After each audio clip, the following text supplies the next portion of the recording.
Salam əziz şagirdlər. Bugün sizlərlə birinci qrup üzrə keçirilmiş qəbul imtahanının testlərinin müzakirəsinə gəlin baxaq. Birinci sualda, indi bu C variantıdır mənim hal-hazırda işlədiyim. Variant fərqi olsun, amma sualları bir-bir baxacaq. Birinci sualda deyir ki, A11 üstə gəlinsin A12, üstə gəl A13, A11 vur A12-yə bərabərdir. Burada baxın, A11 ilə A13-ün cəmi 2 dənə A12 deməkdir. Çünki uşaqlar indeksləri 24 verir. Plus A12 və bərabərdir A11 vur A12-yə. Və belə deyək, 2 A12-nin üstə 1 A12 gəlsəniz, eləyəcək 3 dənə A12. 3 dənə A12 bərabərdir. A11 vurulsun A12. A12-lər getdi. A11-imiz çıxdı 3. Və indi sizdən ilk 21 ədədin cəmini istəyir. İlk 21 ədədin cəmini necə taparsınız? A1 üstə gəl A21 böl 2 vur 21. Yadda saxlayın, A1 ilə A21-in cəmi elə 2 dənə A11 deməkdir. Çünki indeksləri 22 edir cəmi. Və burada da 21, bunlar getdi. A11 3-dür. 3-ü 21-ə vuranda sualımızın cavabı eləyəcək 63. Belə. Baxaq limit sualına. Belə bir limit sualı düşüb. Limitdə təbii ki, aparıb sonsuzluğu yerinə yazanda qeyri-müəyyənliyi alır. Onda gəlin biz bunu qeyri-müəyyənliyi aradan qaldıraq. Baxın, hər tərəfin x-a bölsəm. Təsəvvür edin, hər bir həddin x-a bölürəm. Hər bir həddi x-a. Kökün altında da olacaq 1 bölü x-a böləndə. X-da 1-in limiti 0-dır. Bunun limiti 0-dır. Mənfi 4 bölü 2 limiti eləyəcək mənfi 2. Doğru cavab da burada C variantı olacaq. ABC üçbucağından, baxın, 3-cü sualda isə uşaqlar bir üçbucaq verib, ABC üçbucağı. Deməli, ABC üçbucağına A bucağının B bucağına nisbəti 1-in 2-yə nisbətdir. Bura bir alfa yazsam, bura 2 alfa yazacağım. Və BC-nin AC-yə nisbəti 5-in 6-ya nisbətdir. Bura 5x, bura isə 6x yazacağım. Yazacağım 6x bölünsün sinus 2 alfa, hansı ki 5x bölünsün sinus alfa. Yəni uşaqlar, sinuslar teoremi düzdür. Deyəcəksiniz, müəllim, orada bizdən kosinus ayını soruşur. İndi yavaş-yavaş kosinusa gələcək. Uşaqlar, bilirsiniz ki, sinus 2 alfa, 2 sinus alfa kosinus alfadır. Və 6x burada da 5x, x-ları yazmasanız da olar, elə 5-in 6-ya nisbəti yazarsınız. Sinus alfaların biri gedəcək, x-lar gedəcək. Yerdə nə qaldı? 2 vur 5, 10 kosinus alfa bərabərdir 6-ya, kosinus alfa bərabər 0, onda 6. Deməli, doğru cavab B variantı olur. Keçək nömrə 4-ə. Deməli, bu sualda isə, bu topluda olan sual tiplərindəndir uşaqlar. Absis oxunda kəsdiyi nöqtələri verib. Yadda saxlayın, bir funksiyanın absis oxunda kəsdiyi nöqtələrdə funksiyanın qiyməti 0-dır. O da sizə funksiyanın qiymətinin 0 olanda neçə həqiqi kökünün olduğunu soruşur. Yəni, 4 minus 3x kvadratı mənfi 5, 4 minus 3x kvadratı bərabərdir 4 olanda. Baxın, mənfi 3x kvadratı mənfi 9x. 9. X-in kvadratı eləyəcək 3. Buradan neçə kök çıxacaq? Plus minus söhbətdə 3, 2 kök. Digər tərəfdən mənfi 3x kvadratı bərabərdir. 4-dən 4 0, x da 0. 0, 3 dənə deməli bu halda kökü var. Cavab olacaq B variantı. Baxaq 5-ci suala. Uşaqlar, 5-ci sualda çevirmədən istifadə etsək, tənliyi həll edə bilərik. Bax, bu x plus 10-dur, bunu yazıram. Bəs bu 100 dərəcəni aşağılar 90 üstə gəlinsin 10 dərəcə plus x yaza bilərəmmi? Yazaram. 90 dərəcə üstə gəl alfa gedib düşəcək ikinci rübə, ikinci rübdə sinus işarəsini dəyişməyəcək, amma adın dəyişəcək. Yəni, olacaq minus kosinus 10 plus x. Və gəlin indi bunları çıxaq və tənliyi həll edək. Deməli, bu eləyəcək kosinus x plus 10 bərabərdir 0-a. Kosinus x plus 10. Kosinus 0-a harda alır? Bir düşünün. Pi bölü 2 üstə gəl pi k-dır. Pi bölü 2 plus pi k-nı dərəcəyə çevirsək, x plus 10 dərəcə uşaqlar bərabərdir 90 dərəcə üstə gəl. Çünki cavablara baxın, dərəcə ilə verib bunu. Və x bərabərdir 80 dərəcə üstə gəl 180 vur k. Bu da eləyəcək 80 dərəcə üstə gəl 180 vur k uşaqlar. D variantında axtardığımız cavab olmalıdır. Keçək 6-cı suala. Uşaqlar, bu birləşmələr nəzəriyyəsinə aid bir sual tipidir. Burada nəyə fikir verin? Deməli, 2 dənə Azərbaycan dili var, 3 dənə riyaziyyat, 2 dənə kimya, bir də coğrafiya var. Deyir, eyni fənnə aid olan kitablar yanaşı olmaq şərtilə bu kitabları dəfə neçə üsulla düzəltmək olar? Birincisi, əgər bu eyni fənnə aiddirsə və bunları biz bir kitab yanaşı qoymaq şərti verilibsə, hərəsini bir kitab kimi sayacaq. Deməli, onda 4 faktorialca düzülüş olacaq və hər kitabın öz aralarında yer dəyişməsi, çünki müxtəlif kitablar olduğunu bilərək deyir. 2 faktorial, 3 faktorial, 2 faktorial və vur 1. Bunu həll etsək, deməli 4 faktorial 24, vur 2, vur 6, vur 2. Bu da eləyəcək nə? 12, 24, vur 24. 24, 24-ə vuranda nə alacaqsınız cavabda? 576. Keçək növbəti suala, baxaq. Deməli, A sıfırdan böyük, B sıfırdan böyük, C sıfırdan böyük olduğunu bilərək, tutaq ki, baxın, bunları bir x-a bərabərləşdirdiniz. A mənfi 1x-dir, B mənfi 3x-dir, C mənfi 2x-dir. Və uşaqlar, əgər A, B müsbətdirsə, deməli, siz x-ı mənfi seçməlisiniz. Bunu bir mənfi ədəd seçib də yoxlaya bilərsiniz. X mənfidirsə, bir mənfi ədəd seçin. Məsələn, x-in yerinə mənfi 2 yazın. Mənfi 2 yazanda nə olur? Bu müsbət 2, bu müsbət 6. Ən bəsit yolunu göstərirəm sizə 4. Hə, indi hansı böyükdür? Ən böyüyü o zaman B-dir. B-dən sonra böyük hansı oldu? C, ortancıl da A. B böyük, C böyük, A cavabı harada var? B böyük, C böyük, A. Yəni, x-ımız, yenə də deyirəm, x-ımız mənfi ədəd olmalıdır ki, A, B, C-ni müsbət çıxarda bilsin. Mənfi ədəd kimi saymasaq da, yenə bunu ümumi də heç ədəd yazmasaq da yerinə deyə bilərik. Növbəti 8-ci tənliyə baxaq. 8-də necə eləyə bilərik? 8-də x-in kvadratı üstə gəl 10x minus y-in kvadratı minus 4y plus 21 bərabər 0 halına gətirirəm. Baxın, x kvadratı minus 10x plus 25 minus 25 minus y-in kvadratı minus 4y. Bura isə nə əlavə eləyək? Bax, buradan mənfini çıxardıram. Bura müsbət 4-ün yarısı 2-2-nin kvadratını 4-ə əlavə edib 4-ü özündən çıxıram plus 21 bərabər 0. Etməyimə səbəb nədir? Müxtəsər anlasın. Bu x plus 5-in kvadratıdır. Burada isə deməli minus y plus 2-nin kvadratı olur. Hansı ki, baxın. Baxın, burada x üstə gəl 5-in kvadratı. Bu 25, 21 uşaqlar. Bu 4 də açanda bunlar islahçı edəcək. Yəni, bərabər olacaq y plus 2-nin kvadratına. Uşaqlar, burada həmişə öyrəndiyimlərimizdən biraz fərqli ola bilər. 2 ədədin kvadratı düşünün bir-birinə nə zaman bərabər olar? Ya onlar eynidir. Heç mötərəzəni yazmayın, birbaşa yazım. Ya onlar eynidir. X plus 5 bərabərdir y plus 2-yə. Yaxud da x plus 5 bərabər olacaq ikincisinin əksinə. Yəni, mənfi y, mənfi 2. Buradan çıxır ki, x minus y mənfi 3-dür. Buradan çıxır ki, x plus y mənfi 7-dir. Amma bizdən bu misalda, uşaqlar, x plus y-i soruşur. Yəqin ki, mənfi 7-dir bu A variantı. İndi siz deyərsiniz mənə, burada yaxşı düşməyib. 7 var burada sadəcə görürəm. Bu mənfi 7-dir. Bu belə.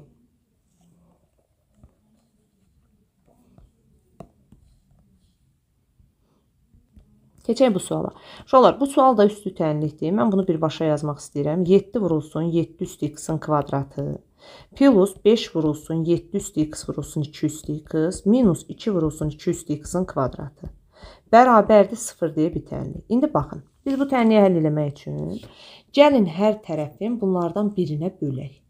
Yəni, hər tərəfin bölək istəyirsiniz, deməli 2 üstü x-in kvadratına. Baxın. Hər tərəfin 2 üstü x-in kvadratına bölürəm. Əslində, fərqi yoxdur hansına bölməyimizin. Burada alınacaq 7 vurulsun. 7 bölünsün 2 üstü x-in kvadratı. Burada alınacaq plus 5 vurulsun. 7 bölünsün 2 üstü x. Burada da alınacaq 2. İndi siz bunun birinə bir t deyin. 7 bölü 2 üstü x-a bir t deyin. Və olacaq 7t kvadratı plus 5t minus 2. Diskriminantın tapsam kökü nə verir? 25 üstə gəlinsin, 856, 81. Diskriminant mənfi 5 plus minus 9 bölünsün, 14. Bir kökü eləyəcək mənfi 1, bir kökü də eləyəcək 9-dan 5, 4, 14-də 4, yəni 7-də 2. Uşaqlar, mənfi bir üstü tənliyin cavabı ola bilməzdi heç vaxt. Ona görə yazırsınız 2-də 7 üstü x bərabərdir, 7-də 2. Həb bir balaca ola bilər, bu çətin olsun. 2-də 7 üstü x bərabərdir, 2-də 7 üstü mənfi 1. X da bərabər -1 və cavabı C variantı. Bu şəkildə. Davam edək. Növbəti suala. Növbəti sual 10-cu sualda.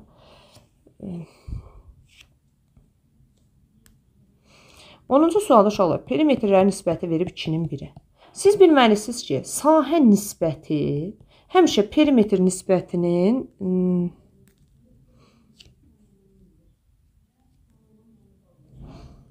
K-nın kvadratıdır. Yəni 2/1-in kvadratıdır. Bu da verəcək bizə 4/1. Cavab hansı variant? Y variantı olur. Deməli, baxırıq 11-ci suala. 11-ci sualda deyir ki, katetləri 8 köçatlı 2-dir. Aşağıda 8 köçatlı 2-dir. Bərabər yanlı olduğu üçün bura 16-dır. Onda bura 8-8-dir. Və bütün bu məsafələri isə 10-dur. Əslində, burada sizdən C10-u soruşur. Burada Pifaqor teoremidir uşaqlar. X bərabərdir 10-un kvadratı çıx 8-in kvadratı. 36, bu da 6 edəcək. Cavab olacaq D variantı. Gəlin, baxaq 12-ci suala. 12-ci sualda deyir, B A-nın ad çoxluğudur. Deməli, B A-nın ad çoxluğudur. Yəni, B çoxluğu A çoxluğunun içərisində yerləşir. A ilə B-nin fərqində 1, 3, 4 elementləri var. Baxın, A ilə B-nin fərqində. İstəyirsiniz daha geniş çəkim. A ilə B-nin fərqində deməli 1, 3, 4 var. B çoxluğunda, bax bu B çoxluğu, bu da içəridəki A çoxluğu. Uşaqlar, A ilə B-nin fərqi bax buradadır da. Hansı ki B A-nın ad çoxluğudursa, bax bu deməkdir. B çoxluğunun içində isə 2-5 elementləri var. İndi sizdən nə sual verir? A çoxluğunun elementini tapın. 1, 2, 3, 4, 5. Hansı elementlərdir? Y variantında, yəni hamısı.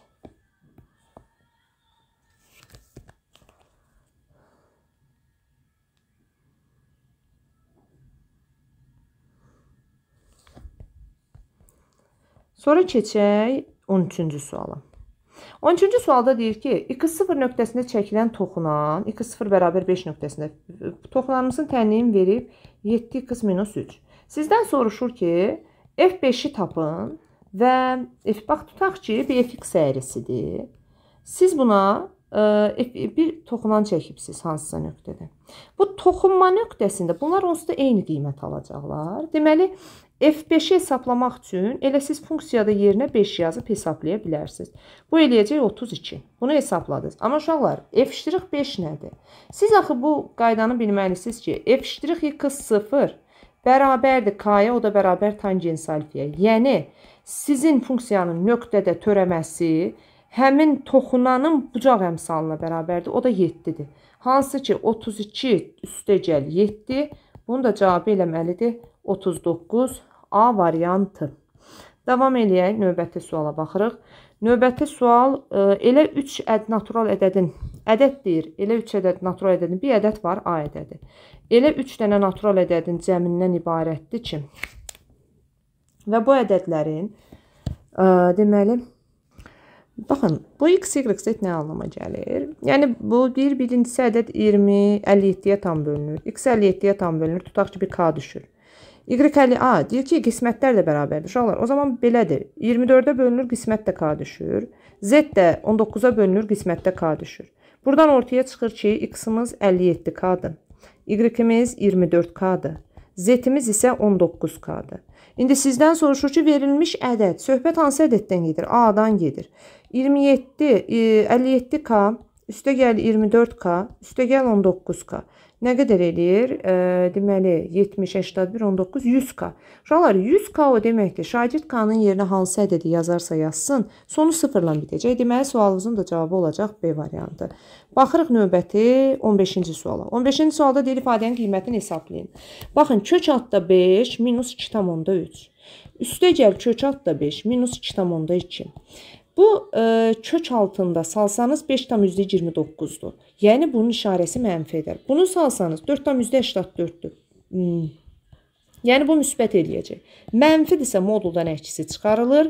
Müsbətdirsə olduğu kimi çıxarılır. Bunun da cavabı eləyəcək 0,1. Doğru cavab D variantı olacaq. Keçirik növbəti suala. Deyir ki, B 5-dən böyük olduğu təqdirdə ifadəsini sadələşdirin. Baxın, kökün altında yazıb ki, B minus B plus 5. Bu 22 kök altında 5B olarmı? Olar. İndi bir ifadəyə yaxşı baxsanız, bu tipli suallar düzdür, topluda yoxdur, amma güvən vəsaitində var. Biz sanki ki, dərslərimizdə də şagirdlərimizlə işləmişik bu tipli tapşırıqlardan. Bu kök altda B minus kök altda 5-in kvadratının açılışıdır. Hansı ki, diqqətli baxsanız görə biləcəksiniz və burada modulda artıq cavab çıxacaq. Modulda B çıx, modulda 5 çıxacaq. Və sizə də deyir ki, B 5-dən böyük edəkdir. 5-dən böyük, məsələn, bura 5-dən böyük 6 yazın, fərz eləyək. Bu işarə müsbət eləyəcək. Müsbət eləyəcəksə özü çıxır, lakin öndə mənfi işarə var. Ona görə burada bir dəyişiklik olur. Bu da kök altda 5 eləyir. Doğru cavab Y variantı. Sonra 17-ci sualda. Çevrələrin mərkəzləri arasındakı məsafə. Uşaqlar, bu çevrənin mərkəzi 3 ilə 1-dir. Digər çevrənin mərkəzi mənfi 3 ilə 1-dir. Bu A nöqtəsi olsun, bu da B nöqtəsi olsun. İndi bu mərkəzlər arasında məsafəni gəlin tapaq. AB məsafəsi bərabərdir kökün altında. 3 minus mənfi 3-ün kvadratı üstəgəl 1 minus 1-in kvadratı. Bu 3 ilə 6-nın kvadratı 36 plus 0. Bu da eləyəcək doğru cavab 6. B variantı. Nə istəyir sonra? 18-ci məsələdə deyir ki, üçbucağın kiçik hündürlüyünü tapın. Baxın, 24, 25 və 7. Məlum məsələdir ki, bu böyük tərəfə çəkilən H-dır. Bəs biz bunun gəlin sahəsini görək tapa bilərikmi? Sahəsini paraperimetrlə hesablamağa çalışım. 24 üstə 7 üstə 25 bölünsün 2 nə qədər eləyir? Bu 31. 31-in də üzərinə 25. Bu da bizə verəcək hansı ki 60, 56. 56-nı da 2-yə böldük 28. Hər ondan sahə hesablamağa çalışıram. 28 vurulsun 4, vurulsun 21. 21. 25, 28-dən də 25-in çıxanda burada da qalır 3. Demək, indi cavaba baxaq. 28, 4 vur 7, vur 4, vur 7, vur 3, vur 3. 7 çıxdı. 4 çıxdı, bir dənə də 3 çıxdı. 84 edir uşaqlar bunun sahəsi. Sahəsi 84-dür. Bəs başqa sahəni necə tapardıq? Əslində bunu Pifaqorla da yazmaq olar. O cür də eləyə bilərsiniz. 2-də 1 H vur 25 bərabərdir 84-də. S də H da bərabər olacaq. 84 vur 2 böl 25. Yəni 168-i 25-ə böləcəksiniz. 6 dəfəsi 150 düşər. Burada da 18, 180-ın içərisində 25 axtarsaq. Deməli, yenə 7 dəfəsi səhv eləmirəmsə düşəcək. 6 tam 7 dəfəsi eləyəcək. Deməli, 140, o da 35, 175. 5 qalıb, qalır 0, 6 tam %72. Bu da eləyəcək 6 tam %72 santimetr. Doğru cavab B variantı. Uşaqlar, ola bilər ki, haradasa hesab səhvim olsun. Mümkündür, çünki sualları birbaşa çəkirəm və sürətli hesabat eləməyə çalışıram, videoya yerləşdirə bilim. Belə bir problem olarsa, rəy bölməsinə yaza bilərsiniz. Nə deyir, baxaq? Deyir ki, y bərabər 2x funksiyası verilib. Y bərabər 2x qurduqmu biz? Y bərabər 2x nədir? Y bərabər 2x koordinat başlanğıcından keçən belə bir qrafikdir.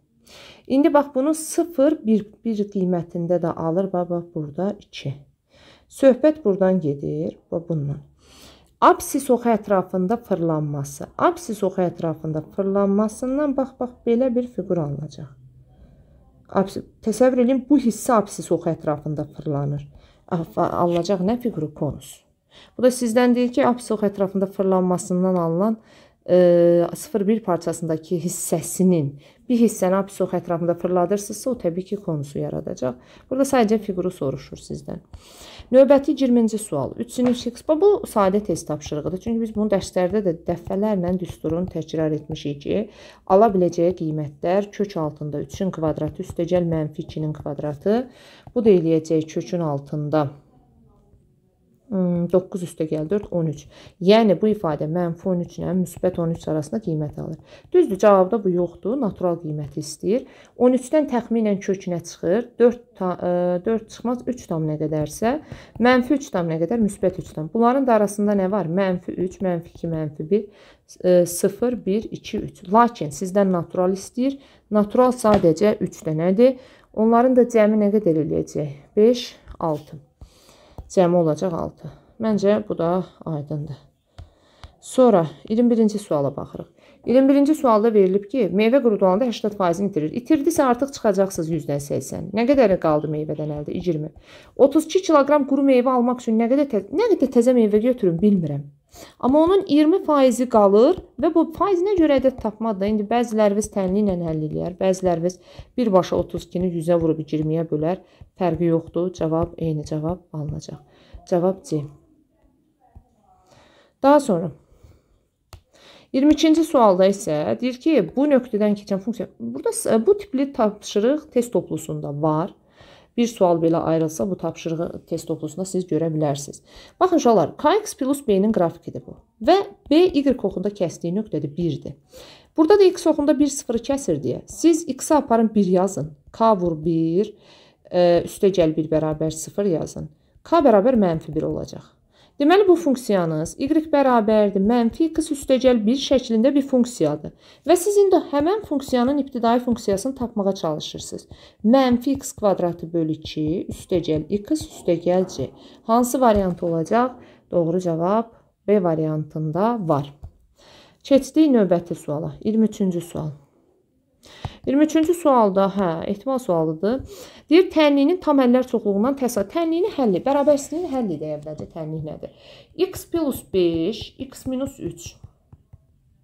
Burada da modulda X plus 5, kiçikdir bərabər 0-dan. Birincisi onu deyim ki, bu məxrəcə düşdüyü üçün X mənfi 5-dən fərqlidir. Bu öz yerində. Məxrəc müsbətdir. Deməli, surətdəki ifadə hansı ki mənfi olacaq.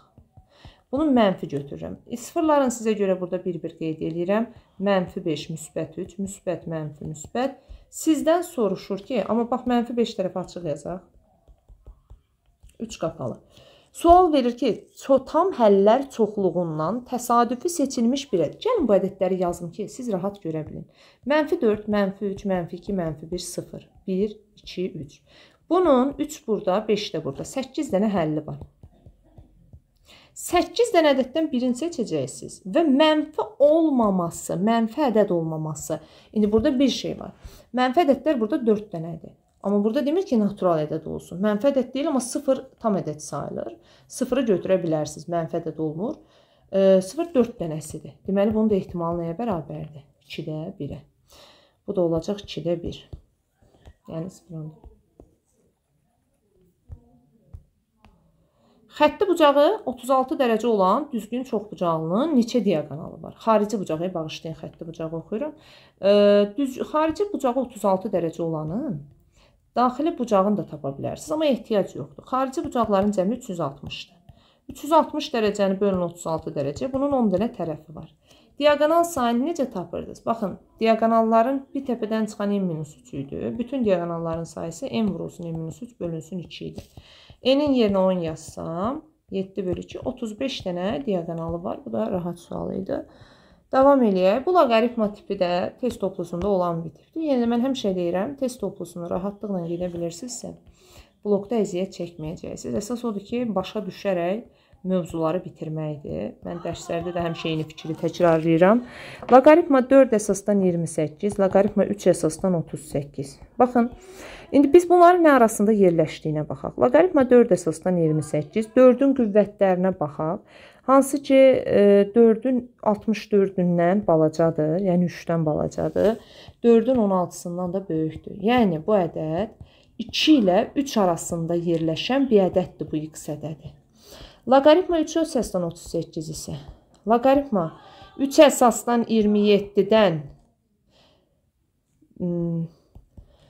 loqaritma 3 əsasdan 38-dən, deməli 3-cü dərəcənin 81-dən kiçikdir. Yəni, y ədədimiz də 3 ilə 4 arası bir ədəddir. İndi baxın, x minus y-i soruşur, çıxılsın x minus 3-ü, üstə gəl 5 minus y-i soruşur. Uşaqlar, X 2 ilə 3 arasıdır, bu da 3 ilə 4. Təbii ki, X Y-dən balacadır. Onda deməli bu mənfidir. X 3-dən balacadırsa, bu deməli 3-dən balaca bir ədəd götürəndə burada mənfi edir. Y 3 tam neçədir? Bu müsbət eləyəcək. 5-dən çıxırsınız çünki. Bu eləyəcək Y minus X. Amma bu mənfi də olsa, bu 3 minus X kimi yazılmalıdır. Lakin öndə mənfi var. Mənfi 3 plus X olacaq. Bu müsbətdir. Müsbət olanda nə etmək lazımdır? Olduğu kimi saxlamaq lazımdır. Bunlar islah gedir, bunlar islah gedir və sualımızın da cavabı qalır 2. Yəni bu tipli suallarda, dərslərdə topludan bu sualı işləyən şagird üçün çətin olmamalıdır. Növbəti suala baxırıq. Deyir ki, B-nin hansı qiymətində tənliyin köklərinin kvadratları cəmi ən kiçik olar? Tənliyin köklərinin kvadratları cəmini gəlin bir araşdıraq. Tənliyin köklərinin kvadratları cəmi x1 plus x2-nin kvadratı minus 2 vurulsun x1 vur x2-dir. Və uşaqlar, buradan siz V-yə görə görürsünüz ki, tənliyin köklərinin cəmi 2b minus 3-dür. Deməli, x1 plus x2 budur.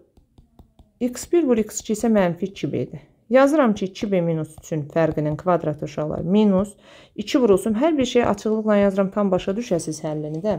Səhviniz varsa əgər, buradan aydınlaşdıra biləsiniz. 2, 3-ün 6, 12b plus 9, üstəgəl 4b. Nə verəcək? Bunu sadələşdirək. 4 biraz səliqəsiz oldu. Mənfi 8b plus 9. Uşaqlar, deyir, B parametrinin hansı qiymətində bu ifadə ən kiçik qiymət alar. Bu bizə aparır kvadrat üçədli dərsinə. Kvadrat üçədlinin B-nin hansı qiymətində ən kiçik qiymət aldığını tapmaq üçün MX tapırdıq yadınızdadırsa əgər. Burada da bunu hesablayacaqsınız. Mənfi 8 bölünsün 2 vur 4. Hansı ki bu da müsbət 8, müsbət 1 eləyir. Deməli 1 qiymətində bu gerçəkləşəcək. Növbəti suala baxırıq. Növbəti sual. Bu da elə çətin bir sual tipi deyil. Baxın burada yaxşı görmürəm. Yəqin ki bura alfanı soruşur da başqa bir şey soruşmaz. Bura alfadır, bura 30-dur, bura 80-dir. Deməli, bura 50-dir. Ziqzaqın cəmi 2-80-ı verməlidir. 50-dirsə qonşusu 130-dur. Buradan alfa 130 çıxdı. Beta, burada beta, bilmirəm uşaqlar. Yəqin ki, beta buradadır. Əgər beta budursa, beta 130-dur. Bunu 30-dur. Dəqiq görmürəm bu sualı. İndi siz yazarsınız rəy bilməsində, əgər bu dəqiq yazmıramsa. Eyni ilə bu şəkildə ziqzaqları uzadırıq. 50-dirsə burada 50-dir, 70-dirsə burada 70-dir. 70-50 alfa 120-dir. Beta da, burada alfa 120-dir. Beta da 50-nin qonşusudur, 130 dərəcə olacaq. Digər şəkildə isə, bax, bunu belə də eləyə bilərsiniz 3-cü şəkil üçün. Buradan belə bir 3-cü paraleli çəkərsiniz. 60-dırsa, bura 60-dır. 60, 40, 100, bura 80-dir. 80-dirsə alfa 100-dür.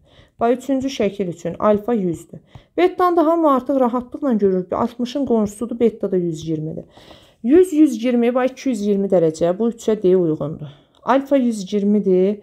Alfanı 120 olan Y bəndi 2-yə uyğundur. Alfa 130-dur. Alfa 130 olan C bəndi buna uyğundur. Alfa plus beta 160-dır. Elə bilirəm ki, bu da B bəndi. Əgər düz görmüşəmsə, bu B-dirsə BC-də. Və alfa 110-dur. 110 varmı ki? 110 yoxdur axı heç bir variantda. 40, 60, 100, 80 ora eləyəcək. 60. Şolar, əgər ədədləri düz görürəmsə, buna uyğun variant yoxdur. Belə olmalıdır. Yenə də baxarsınız, indi bu PDF-dir. Burada tam da görünmür. Baxaq 28-ə. Elmir və Günların da olduğu düşərgədə Elmir oğlanların sayının qızların sayına nisbətini hesablayanda özünü və Günları saymağı unudur. Oğlanların sayını qızların sayına nisbətini hesablayanda özünü və Günları unudur. 5-də 3 kəsirini tapır. Günlar isə baxın, tutaq ki, oğlanlar X-dır, qızlar da Y-dir. Elmir hesablayarkən oğlanların içindən özünü çıxır. Oğlanların sayının Günları da qızlardan çıxır, nisbəti 5-də 3 qalır. Günlar isə oğlanların sayının, qızların sayını özünü saymağı yaddan çıxardır. Elmiri 2 dəfə sayır. Deməli, zaten burada X-dən oğlan var. Elmiri 2 dəfə saysa X plus 1 sayda oğlan olur. Özünü isə unudur Y minus 1 və Elmiri 2 dəfə sayır və nəticədə 3-də 2 kəsir. Düşərgədə neçə uşaq var? Gəlin, baxaq görək buradan nə alırıq. 5x minus 5 bərabərdir 3y minus 3. 3x plus 3 bərabərdir 2y minus 2. Buradan alınır ki 5x minus 3y bərabərdir 2. Buradan alınır ki 3x minus 2y bərabərdir mənfi 5. Alıram sistemi həll edirəm. Baxaq görək sistemdə nə verib. Sistemdə deməli yuxarının hər tərəfini vurum 2-yə, aşağını 3-ə vurum. Düzəlsin. 2-yə vursam 10x minus 6y bərabərdir 4. 3-ə vursam 9x minus 6y bərabər -15. Və tərəf-tərəfə çıxsam. Tərəf-tərəfə çıxsam x bərabərdir 19. X-imiz 19-dur. Y-imizi də tapmaq üçün x-in yerinə aparaq 19 yazaq. 95 minus 3y bərabərdir 2-yə. 93 bərabər 3y-ə. Y də bərabərdir 31. Deməli, birindən 31, birində 19, 40, o da 50 şagird sayı. Bu belə. Növbəti 2 sualımız qaldı. Nə deyir? Düzbucaqlı deyir, paralelipiped, piramida. Bir dənə düzbucaqlı paralelipiped çəkək. Düzbucaqlı paralelipiped. Düzbucaqlı paralelipiped deməli bu belə. Sonra bir dənə piramida və kubun oturacaqları kongruent kvadratdan ibarətdir. Hə, bir dənə piramidanın da oturacağı kongruent kvadratdır. Bu piramida oturacağı kvadratdır hansı ki. Sonra nə istəyir? Və kubun. Kubun da üzləri eyni kvadratdan ibarət. Yaxşı, görək məsələnin sonunda nə deyir bizə? Bunu başa düşdük. Sonra deyir ki, uşaqlar, düzbucaqlı paralelipipedin həcmi piramida və kubun həcmləri cəminə bərabərdir. Yaxşı, bir düzəltməyə çalışaq. Bunun tərəfi A-dır, bunun da hündürlüyü H-dır. Oturacaqları kongruentdir də. Bunların hamısı A-lardır. Bunu belə başa düşürük. Düzbucaqlı paralelipipedin həcmi A kvadratı H-dır. Aha. Həcmi piramida və kubun həcmləri cəminə. Piramidanın da həcmi 1/3 A kvadratı. Bu piramidanın həcminə də nə bilim bir H1 yazaq da. Hündürlüyünlərin eyni olduğu haqqında bir məlumat vermir axı. Kongruent kvadratdan ibarət. Yox, demir. H1 yazaq bunda. Bunun həcmi isə V bərabərdir kubda axı bu. V bərabər A kubudur. Yaxşı, nə istəyir? Düzbucaqlı paralelipipedin və piramidanın hündürlükləri cəmi 6 olarsa, H ilə H1-in cəmi 6-dır. Bir bərabərləşdirək uşaqlar gəlin. A kvadratı H-ı bərabərləşdirək 3/1 A kvadratı H1 plus A kubuna. İndi hər tərəfini A kvadratına bölsək, H bərabərdir. Biraz şagird üçün çətin sualdır deyə bilərəm buna. Hər bir şagirdin rahatlıqla tapa biləcəyi sual tipi deyil, açıq deyim. Burada nə istəyir bizdən? Bizdən deyir ki, düzbucaqlı paralelipiped piramidanın hündürlükləri cəmi hər tərəfin böldük A kvadratına. Burada bir A qaldı. H-ın da yerinə 6 çıx H1 yazsam.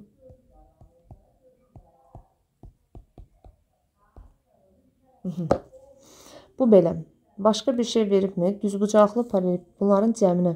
Deməli, bir də oxuyum məsələni. Düzbucaqlı paralelipipedin həcmi, piramida və kubun həcmləri cəminə bərabərdir. Aha, həcmləri cəminə bərabər oldu.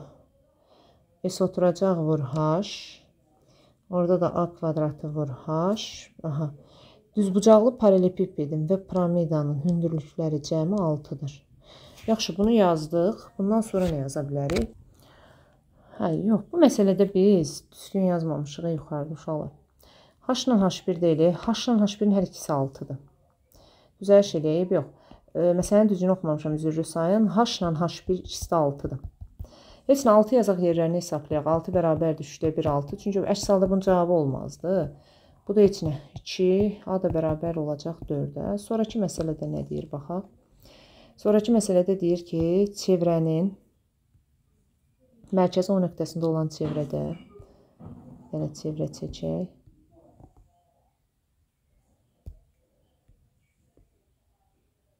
Aha, bir dəqiqə səliqəli biraz çəkək. Bu nədir? İspat məsələsidir. Mərkəzi O nöqtəsində olan çevrədə bizə verib ki, bax, belə bir şəkil. Bunun bir dənə də paraleli var burada. Yaxşı. Olsun paraleli B, S, O, 90, D, burada A. BO OC-yə deyir perpendikulyardır. CD vətərinin mərkəzində, CD vətərinin mərkəzdən olan məsafəsinin AB vətərinin yarısına bərabər olduğunu isbat edin. Hə, deyir, baxın, bu BO hansı ki OC-yə perpendikulyardır. bu öz arasında. Bunlar da bir-birinə paraleldir. Belə çıxır ki, bu alfa ilə buradakı betanın cəmi 90-dır. Biz buradan bunu götürə bilərik. İndi deyir ki, CD vətərinin mərkəzdən olan məsafəsinin, söhbət bu məsafədən gedir H1-in. Biz ispat etməliyik ki, H1, burada bir o M olsun. AB vətərinin, deməli ispat etməliyik ki, H1, BM və AM vətərinə bərabərdir. Yaxşı, fikirləşək. Baxın, bunu belə demək olar uşaqlar. Mən belə düşünürəm. İndi ola bilər ki, fərqli yöndən də ispat edək. Burada bir əslində düstura gətirib də ispat vermək olar. Amma mən istəyirəm ki, teoremlərlə tam şəkildə ispat edək. Heç nə sizə hazır deməyim düsturla. Baxın, bu mərkəz, bura 90 dərəcə. Lap belə danışaq. Paralel vətərlər olduğu üçün teoremə görə paralel vətərlər arasında qalan bucaqlar bərabərdir. Əgər bura 90-dırsa, o da deməli, hansı ki, belə ispat eləyək, AD qövsü də 90 dərəcədir. Çünki bura əgər 90-dırsa, burada mərkəzdirsə o nöqtəsi, bura 90 olanda orada 90 olmalıdır. Paralel vətərlər arasında qalan qövslər bərabər olduğundan. O zaman bura alfa yazanda siz, baxın, bura məcbursuz 90 minus alfa yazasınız. Bunu biraz öncə alfa beta ilə də yazdım. Sadəcə istəyirəm bu şəkildə olsun. İndi bu sizə deyir ki, buradan bura qədər məsafə. Siz bilirsiniz ki, mərkəzdən vətərə çəkilmiş perpendikulyar onu yarıya bölməlidir. Hə, bura bir H1 yazaq. İndi bu mərkəzdən vətərə qədər olan məsafə AB vətərini, onsuz siz buradan da bura məsafə çəksəniz, bu gedib AB vətərin yarıya böləcək. Bu hansı ki, baxın, bura H olsun, bura M olsun. Yəni, bu ispat eləməyimizi istəyir ki, H1 AM-lə BM-ə bərabər olduğunu ispat edir. Necə ispat eləyə bilərik? Mən deyərdim ki, bunu konqurentliklə mən ispat edeyim. Konqurentliyə necə? Bura 90, bura alfa, bura 90 çıx alfa olacaq. Bura 90, bura alfa, burada olacaq. Və o zaman deyə bilərik ki, hansı ki, üçbucaq O, B, M üçbucağı, O, B, M üçbucağı. Deməli, C, O, H üçbucağına konqurentdir. Nə üçün konqurentdir? Hansı əlamətə görə konqurentdir? Bir üçbucağın bir tərəfi və ona bitişik iki bucağı, o biri üçbucağın bir tərəfi və ona bitişik iki bucağına bərabərdirsə, bu üçbucaqların konqurentliyindən danışmaq olar. Asan da olmağına asandırmı? O qədər də yox, deyərdim, çətindir uşaq üçün. Həqiqətən də şagird tərəfdən düşünsək, tam gərək bu teoremləri bilib yaratım. Bəlkə də yenə də deyirəm, mən bu cür ispat verirəm. Ola bilər ki, bir başqa yolunu da tapaq, düşünsək. Sadəcə indi mən testi açmışam və qarşıma çıxan ilk isbatı fikirləşdiyimi sizlə bölüşürəm. Bu üç bucaqlar konqurentdir. Konqurentliyi də nəyə əsasən yaza bilərsiniz? Bucaq, tərəf bucaq əlamətinə görə, BTB əlamətinə görə bu üç bucaqlar konqurentdir. Konqurent olduğuna görə uyğun bucaqlar qarşısında duran tərəflər də bərabər olmalıdır. 90 çıx alfanın qarşısında H1 durursa, onda heç H1-i yazmayın. Bax, belə H1 yazmıram. 90 çıx alfanın qarşısında nə durur? OH. O BTB əlamətinə görə yaza bilərdiniz ki, BTB əlamətinə görə OH tərəfi konqurentdir. 90 çıx alfanın qarşısında burada nə dayanır? BM tərəfinə konqurentdir. Mən bu cür ispat verirəm. Bir də deyim, bu cəmi 90 dərəcədir. Bu vətərlər də bir nöqtədə kəsişib. Bunların kvadratlarınla radiusları arasında əlaqə düsturu var. Düsturla da bunu çıxartmaq olar. Amma sırf bizdən ispat istəyir. Hansısa teoremə dayalı əsaslı bir ispat istəyirsə, mən düşünürəm ki, belə olar.